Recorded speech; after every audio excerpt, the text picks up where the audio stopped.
સૌ સમાજના તરફથી રેલી છે, ખાલી અમારા સમાજ તરફથી કે અમારા તરફથી નથી. અને માંગણીઓ એવી છે કે કાલે પણ આપણે બધી રજૂઆતો કરી હતી અને સરકાર અમારા સપોર્ટમાં જ છે ને બધું કામ જ્યારથી કાલથી બધા સમાચારો ગયા છે એટલે સરકાર એમાં કામ ઉપર લાગેલી છે.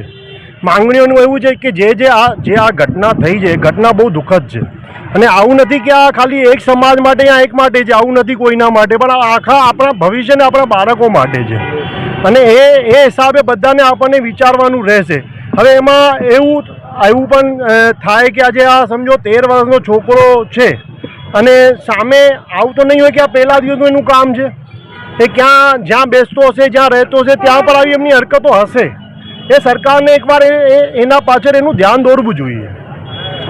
અને એના હિસાબે જ એમના ઉપર બધું જે પણ કલમો છે, જે પણ આગળની કાર્યવાહી છે એ સખ્ત કાર્યવાહી થવી જોઈએ. આજનો કાર્યક્રમ જેવી રીતે રેલી આપણે આયોજન કરેલી છે અહીંથી આપણે જ્યાં